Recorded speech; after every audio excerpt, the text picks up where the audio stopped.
Imagina só a seguinte cena. Existe a decisão de construir um arranha-céu monumental. O projeto arquitetônico é maravilhoso. A localização no centro da cidade é perfeita. Aquela planta de capa de revista. Exatamente. Aquela coisa espetacular. Mas, em vez de investir tempo e recursos derramando toneladas de concreto e aço nas fundações profundas lá debaixo da terra... Onde ninguém vê. Isso, onde ninguém vê. O esforço é todo direcionado para polir os vidros do saguão, para instalar aqueles lustres de cristal caríssimos no primeiro andar. Nossa. Para quem passa na rua, o prédio parece esplêndido, sabe? Um sucesso absoluto. Contudo, na primeira tempestade mais severa, na primeira falha geológica que acontecer ali, a estrutura inteira simplesmente entra em colapso. É uma imagem forte. E essa imagem do prédio sem fundação ilustra perfeitamente uma tensão milenar que a gente vai explorar no nosso mergulho de hoje. Aham. Porque, olha, existe uma atração quase magnética pelo espetáculo, sabe? Pela aprovação no espaço público. Verdade. Nós investimos um bocado na vitrine, né? Pois é, investimos muito na vitrine. Porém, a solidez inabalável de um legado, ela nunca é forjada sob os holofotes. Ela acontece naqueles espaços íntimos, ocultos e, quer dizer, muitas vezes até exaustivos. E é para desbravar justamente essa realidade mais íntima que a nossa exploração de hoje se propõe. E a fonte do nosso estudo é riquíssima. Muito rica. Nós vamos analisar um sermão que foi pregado pelo pastor Misael Batista do Nascimento, e isso ocorreu na Igreja Presbiteriana de São José do Rio Preto, lá no interior de São Paulo, no culto noturno do dia 3 de maio de 2026. Há um texto bem denso que ele usou, não? Trecho monumental das Escrituras. O livro de Deuteronômio, capítulo 6, versículos de 6 a 9. E o nosso grande objetivo aqui é pegar essa teologia extremamente antiga e traduzir os princípios dela. Isso mesmo. Revelando por que as verdades mais cruciais da nossa vida precisam obrigatoriamente sair do campo abstrato e criar raízes sólidas na mente e lá na nossa sala de estar. E o peso histórico desses versículos, ele não pode ser subestimado por quem nos acompanha agora, porque eles surgem imediatamente após o Shema. O famoso Shema. Exato. Que é basicamente a pedra angular da fé no Antigo Testamento. É aquela convocação clássica, sabe? Ouve, Israel, o Senhor nosso Deus é o único Senhor. Amarás, pois, o Senhor teu Deus de todo o teu coração. E a gente precisa lembrar o contexto de Israel nessa época, certo? Com certeza. Para entender o impacto real disso, é preciso lembrar que Israel estava cercado por nações ali no Antigo Oriente Próximo que cultuavam vários panteões. Um bocado de deuses imprevisíveis, caóticos. Aquela confusão de divindades. Pois é, então o Shema não era só uma frase bonita ou religiosa, era uma declaração de singularidade absurda. Aham. E o sermão destaca de forma muito brilhante que essa lealdade que é exigida ali, ela não é imposta num vácuo ditatorial, sabe? A teologia inteira amarra isso ao dizer que o amor a Deus é uma resposta. Uma resposta. Isso muda tudo. Muda porque nós só amamos porque Ele nos amou primeiro. É uma fé que nasce como uma resposta à graça. Não é um contrato de servidão opressiva, entende? O que já levanta a nossa primeira grande questão estrutural da nossa análise. O texto começa dizendo assim: estas palavras que hoje te ordeno. O uso desse hoje parece carregar uma urgência muito grande. Uma urgência enorme. Não permite que a orientação seja tratada só como um conselho de um sábio distante que viveu lá no passado. Exatamente. A marcação temporal desse hoje, na verdade, indica uma voz ativa. Nós não estamos lidando com uma força impessoal que escreveu um manual de regras, jogou aqui no mundo e se retirou para ficar observando de longe. Um Deus ausente. Isso. A ideia que o sermão apresenta é a de um Deus que se mantém ativamente interessado na geração presente. E a própria palavra ordeno já retira qualquer possibilidade de tratarmos esse texto como uma sugestão opcional. Não é um cardápio onde a gente escolhe o que quer. De jeito nenhum. É uma convocação muito solene para o povo da aliança. E aí a gente chega num ponto de ruptura gigante com a nossa cultura ocidental moderna, porque o texto prescreve que essas palavras elas devem estar no coração. Esse é um ponto fascinante. Pois é. Porque quando a literatura contemporânea, as nossas músicas na rádio, os filmes falam de coração, o apelo vai direto para as emoções fluidas. É verdade. Romance, paixão. Sentimentos que fervem num dia e esfriam no outro. Se a gente lê esse texto antigo com os olhos agora do século XXI, a interpretação vai ser completamente distorcida. Distorcida e, olha, eu diria até muito perigosa. Perigosa. Como assim? Porque as emoções, elas são péssimas bússolas a longo prazo, sabe? O vocábulo hebraico que é utilizado ali nesse versículo é leb. Leb. Isso. E na antropologia daquela época, o leb não tem absolutamente nada a ver com esse nosso romantismo moderno. A palavra aponta, na verdade, para o centro das decisões, para a racionalidade humana. O intelecto. O intelecto profundo. O sermão até traz estudiosos mostrando que os mandamentos deviam estar no coração no sentido de que a mente devia processá-los ativamente. Meditar mesmo, ponderar as implicações lógicas daquilo. Nossa, é muito diferente de só sentir um arrepio no culto. Muito diferente. A obediência que é cobrada não é uma submissão cega, nem é um legalismo de ficar cumprindo uma tabela de regras morais só por cumprir. É uma resposta baseada no entendimento profundo de como o mundo funciona e como o amor de Deus se articula na realidade prática. Entender essa diferença entre cumprir uma regra externa e internalizar uma lógica muda toda a nossa dinâmica. Eu penso muito em como a tecnologia funciona hoje para explicar isso. Ah, me conta, como assim? É tipo assim, quando alguém tenta viver uma religiosidade baseada só no legalismo externo, nas aparências, é como se a pessoa trocasse apenas a capinha de um smartphone. Ah, entendi. O exterior fica novo. Exato. O exterior muda, a pessoa começa a frequentar certos lugares, adota um vocabulário super polido, veste-se de uma maneira considerada adequada, mas o núcleo, sabe, o sistema operacional da máquina? Continua exatamente o mesmo. O mesmo de sempre. O que a palavra leb exige, na verdade, é uma reescrita do código central. Não é só mudar o papel de parede ali da tela do celular.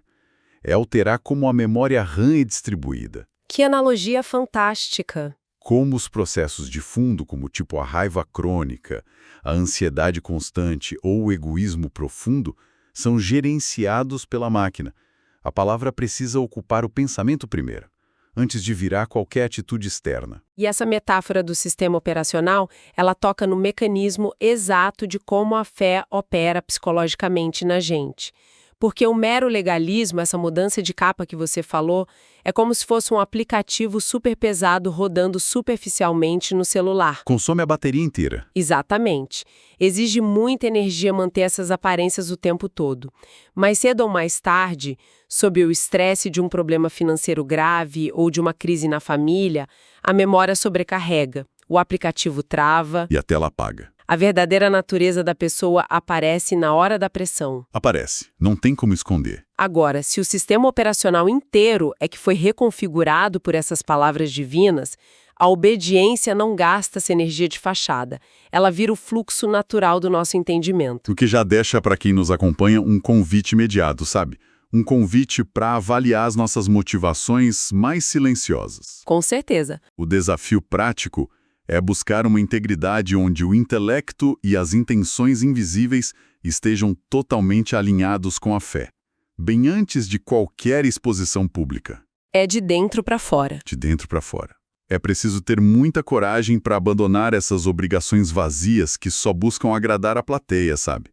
O interior precisa obrigatoriamente preceder o exterior. Contudo, a nossa exploração não pode parar só aí no intelecto individual. Não, tem mais camada aí. Tem. Porque se essa reprogramação mental realmente ocorre de verdade, ela não consegue ficar aprisionada lá no mundo das ideias.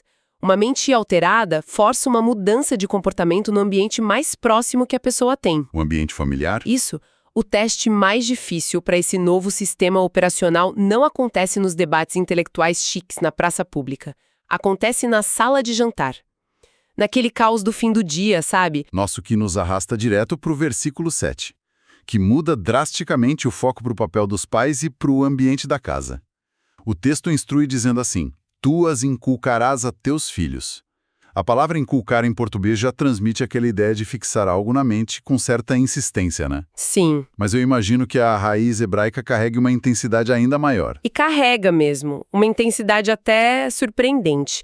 A raiz dessa palavra, shinuntam, traz uma agressividade pedagógica que é quase física. Física. Como assim? O sentido primário ali é o de afiar, como se faz com a lâmina de uma espada na pedra de amolar, sabe? Ou de aguçar algo. Uau! Então é um processo de atrito. Muito atrito. Significa um ensino incisivo, persistente, aquele ensino que vai desgastando a resistência através da pura repetição e do contato constante. Caramba! Não estamos falando de colocar a família sentada, toda arrumadinha, uma vez por ano para fazer um grande discurso moral. Não é isso. É o ato de lapidar o caráter de forma totalmente ininterrupta, no dia a dia. E o que me chama a atenção nisso é justamente o mecanismo prático de como isso é ensinado segundo o texto. Porque ele usa exemplos muito cotidianos. Falar dessas palavras, assentado em tua casa, andando pelo caminho, ao deitar-te ou ao levantar-te.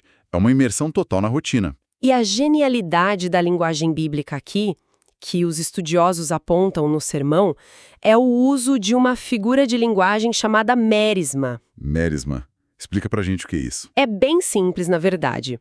É quando você usa dois extremos polares para englobar absolutamente tudo que existe no meio deles. Ah, entendi. Então, quando o texto diz sentar e andar, ele está cobrindo a totalidade da nossa atividade e inatividade diária, e o deitar e levantar engloba a noite e a manhã, fechando perfeitamente o ciclo de 24 horas. Fantástico isso.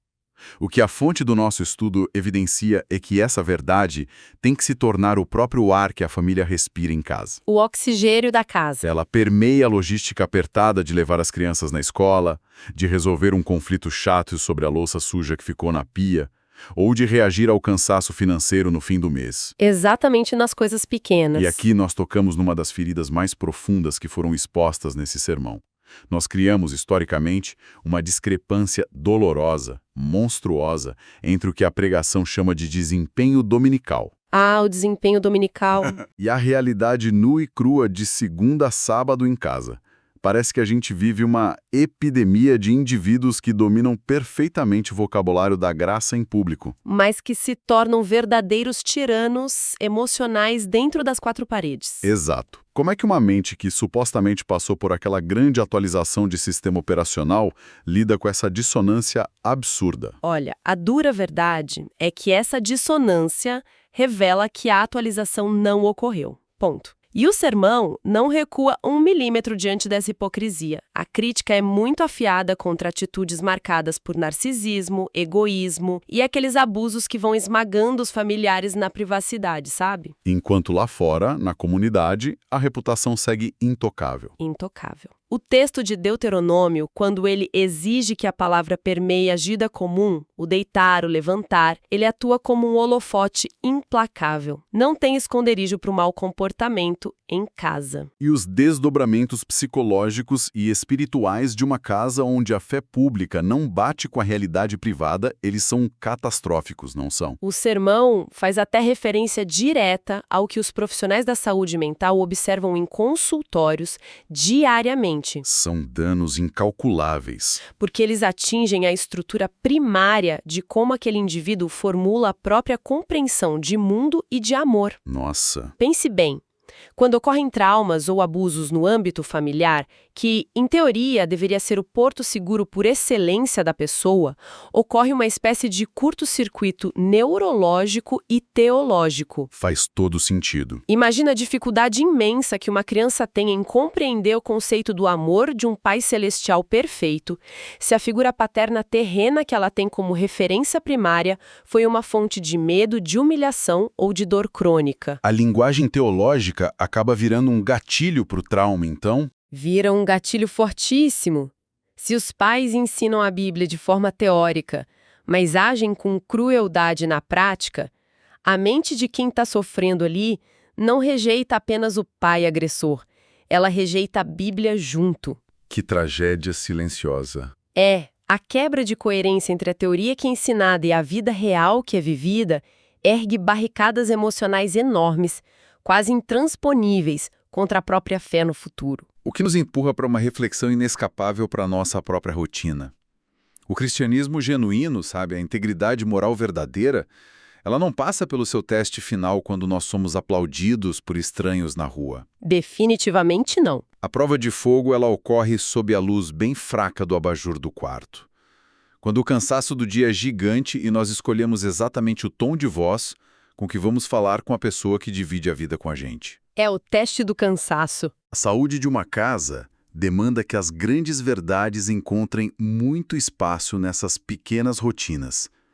É um convite muito urgente para alinhar o discurso público, à paciência e ao sacrifício secreto. E veja bem, esse alinhamento levanta uma consequência logística natural na nossa vida. Qual? Se a fundação foi cimentada no interior da mente, e se ela já se provou autêntica, forte e saudável nessas dinâmicas exaustivas da vida em família, como é que essa mesma casa passa a se relacionar com o caos que está lá fora? A porta para fora. Isso. Como interagir com uma sociedade fragmentada sem permitir que a influência destrutiva lá do exterior contamine o que foi construído lá dentro a tanto custo? É exatamente nesse ponto que os versículos 8 e 9 do texto oferecem respostas incrivelmente visuais e muito práticas. Eles servem como uma espécie de fronteira final, levada bem ao pé da letra por muita gente. De fato, a literalidade gerou práticas que sobrevivem até os dias de hoje. No judaísmo, surgiram os tefilim, que são os filactérios. Sim. São aquelas pequenas caixas de couro escuro contendo os trechos da Torá, que são amarradas com tiras pelo braço e colocadas na testa durante o período de oração. E nas portas de casa também tem algo, né? Tem as mezuzás, que são pequenos receptáculos ali inclinados, afixados nos batentes das portas, também contendo os versículos do Shema. Sim. Mas, indo muito além dessa prática física, o de simplesmente pendurar quadros com versículos bonitos na entrada das nossas casas hoje em dia, existe uma mecânica comportamental bem profunda sendo estabelecida aqui. E como funciona essa mecânica? Porque para mim sempre me pareceu que amarrar coisas no corpo pudesse muito facilmente se degenerar em um ritualismo vazio, uma superstição. E esse é o risco de qualquer prática humana, sem dúvida.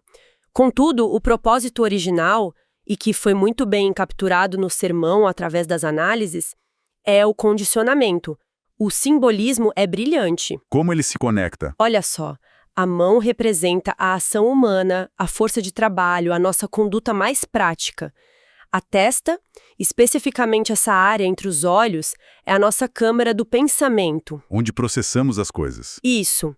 É o filtro da visão, o que a gente absorve ativamente do mundo. E os umbrais representam os limites geográficos e morais da casa. E, por extensão, o limite da própria comunidade ali. Entendi. Então, a função de ter a palavra fisicamente tão próxima nesses lugares estratégicos não era agir como um talismã mágico para afastar o azar. Era um verdadeiro interruptor neurológico. Um interruptor para nos tirar do piloto automático. Perfeito, é isso mesmo. Isso faz muito sentido. A maior parte das nossas atitudes, especialmente o consumo de informações pelos olhos e as nossas reações imediatas ali com as mãos, elas ocorrem por puro hábito, né? A gente nem pensa. Quando o texto estabelece que as palavras de Deus devem estar sobre os olhos e as mãos, é como se ele estivesse criando um filtro de alta segurança. É o estabelecimento de um perímetro. Um perímetro moral. Pense num firewall de uma rede de computadores hoje em dia. Ele fica lá analisando cada pacote de dados que tenta entrar no sistema central. Se as palavras de Deus regulam a câmara de pensamento e a conduta, elas erguem naturalmente um muro de proteção ao redor da mente e do nosso lar. Protegendo contra as propostas destrutivas do mundo lá fora. Exato. Um mundo que, muitas vezes, está em queda livre. E essa ideia do firewall nos leva ao conceito central dessa instrução toda, que é a marca de identidade. O termo hebraico ali, que é traduzido como sinal, ele aponta para uma marca distinta que diferenciava aquele povo de qualquer outro povo ao redor. Uma assinatura de quem eles eram. Isso.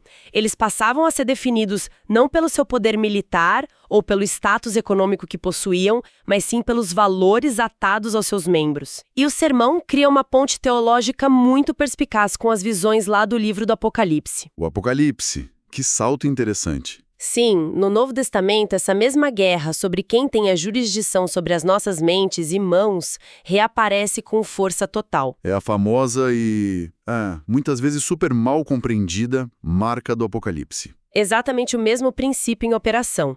O texto bíblico lá descreve que os seguidores do sistema mundial corrupto, que é frequentemente simbolizado por Babilônia, eles recebem marcas em suas testas e mãos. De novo a testa e a mão. Viu a conexão? Isso vincula os intelectos e as ações dessas pessoas aos valores daquele império que é explorador. Em um contraste gritante com isso, os seguidores do Cordeiro, Jesus Cristo, recebem um selo totalmente diferente. E qual é esse selo, na prática, para quem nos ouve? Na teologia cristã clássica, esse selamento ocorre no momento do batismo, onde a pessoa recebe o selo da Trindade. O que isso significa na nossa vida moderna e prática? O que significa? Significa que a nossa identidade primária não pode mais ser ditada pela nossa classe socioeconômica, não pode ser ditada pelas ideologias políticas de ocasião ou pela nossa profissão. Nossa identidade definitiva reside e repousa apenas na obra redentora de Cristo. Nossa, isso inverte completamente a forma como a gente encara os valores cristãos hoje em dia. Inverte mesmo. Porque assumir essa identidade não é, de maneira alguma, acorrentar-se a um fardo pesado de proibições que te limitam. É o absoluto oposto disso. É instalar uma linha de defesa que é profundamente curativa. Uma proteção real. Ter clareza sobre essa identidade é o que define com precisão os nossos valores absolutos. E convenhamos, quando os nossos valores são inegociáveis, nós não hesitamos nem um segundo diante da soleira da nossa porta. A gente sabe quem é. Nós sabemos com convicção e sem nenhuma culpa o que não deve entrar nos nossos aparelhos eletrônicos da família, o que não pode jamais ser tolerado nas conversas na mesa de jantar e o que as nossas mentes devem rejeitar de imediato. A identidade cristalina é a própria blindagem da família. É isso. E sem essa clareza de pertencimento que você falou, o filtro quebra na hora. A porta é arrombada e qualquer correnteza cultural inunda um ambiente familiar arrastando tudo que vê pela frente. É a demonstração final de que todas as etapas que nós percorremos hoje não são caixinhas isoladas. São engrenagens. Engrenagens de um mesmíssimo mecanismo vital para a sobrevivência. E que engenharia fascinante esse texto antigo nos revelou, não é verdade? Para quem acompanhou o trajeto do nosso pensamento de hoje desde o começo, a lógica é imbatível. Faz todo sentido. Nós vimos primeiro que a fé não nasce na fachada externa, como aquele prédio, mas ela começa com uma completa reprogramação do nosso intelecto, lá na raiz profunda das decisões, que é o autêntico coração hebraico. Vimos também que essa teoria bonita precisa ser moída e testada na rotina diária da casa, naquele esforço muitas vezes silencioso de construir uma família livre da tragédia da hipocrisia dominical. Onde o perdão vence o egoísmo. Isso. E agora, no final, nós compreendemos que essa integridade interna ergue muros naturais de proteção, dando à família um selo de identidade capaz de filtrar e repelir aquele cinismo todo do mundo ao redor. Olha, é um projeto incrivelmente robusto, sabe? Desenhado mesmo para resistir a qualquer intempérie da vida. Mas tem um último degrau na aplicação desse sermão que nós não podemos deixar de mencionar. É uma perspectiva que, sinceramente, altera todo o jogo. Um último degrau. O que faltou? Durante toda a nossa análise até agora, nós focamos na defesa. Verdade. Filtros, escudos, muros. Exato. Focamos em como estabelecer as palavras na mente purifica a nossa intenção e em como selar as portas protege o nosso lar do mundo decaído lá fora. É um instinto muito natural de preservação da família. Sim. Mas e se a gente fizer uma inversão de lente agora no final? Inversão como? E se nós olharmos para essa mesma estrutura, não apenas pelo seu poder de criar um bunker de segurança impenetrável, mas sim pelo seu impressionante poder ofensivo? Uma estrutura ofensiva? Peraí, como assim? Como o cultivo de um lar protegido e fechado se torna uma ferramenta de ataque cultural? O impacto reside exatamente na escassez enorme do que é real hoje em dia. Ah, entendi. Pensa bem, em uma sociedade que está inundada por casamentos de fachada, por relacionamentos superficiais nas redes, lares totalmente fragmentados pela violência invisível, corações corroídos pela ansiedade crônica, O normal passou a ser a disfunção total. E a triste realidade que a gente vê. Então, se uma única família decide levar as instruções desse texto de Deuteronômio a sério, de verdade, se uma casa inteira fixa essas marcas nos seus umbrais e passa a viver com uma integridade absoluta, de segunda a sábado, a dinâmica em volta muda. Muda a atmosfera do lugar. A ausência de discrepância entre o que essa família prega e o que ela vive no cotidiano gera uma estabilidade que é tão rara, mas tão rara, que ela se torna impossível de ser ignorada pelos vizinhos, pelos amigos. É uma luz muito forte. Esse lar deixa de ser apenas uma bolha de proteção egoísta para a própria família e se converte numa força de gravidade imensa que puxa todo mundo que está em volta. O amor, a sanidade, a graça que é cultivada ali dentro transborda pela porta fora. Uau! Isso vira a chave completamente. Pense nas possibilidades disso para quem está ouvindo a gente. A saúde relacional que é cultivada no silêncio e no segredo da rotina exaustiva da nossa casa pode ser exatamente o remédio e a cura pelo qual a nossa vizinhança inteira clama desesperadamente. Nossa. Um lar íntegro, sabe, que ama sem hipocrisia, ele não é um esconderijo seguro. Ele é o mais poderoso agente de transformação cultural que existe no mundo. Que encerramento espetacular para as nossas reflexões de hoje. A saúde escondida lá no ambiente privado, operando como a cura visível e desesperada para o espaço público. É o oposto absoluto daquela construção sem fundações focada na vitrine que a gente discutiu lá no começo. O absoluto oposto. Nós não somos chamados a ficar polindo lustres para impressionar o mundo lá fora, mas sim a derramar o concreto de uma verdade muito sólida nas nossas mentes, nas nossas atitudes mais invisíveis e nos batentes das nossas portas. Sabendo que isso vai curar os outros. Exatamente, sabendo que essa solidez vai sustentar aqueles que eventualmente precisarem de refúgio.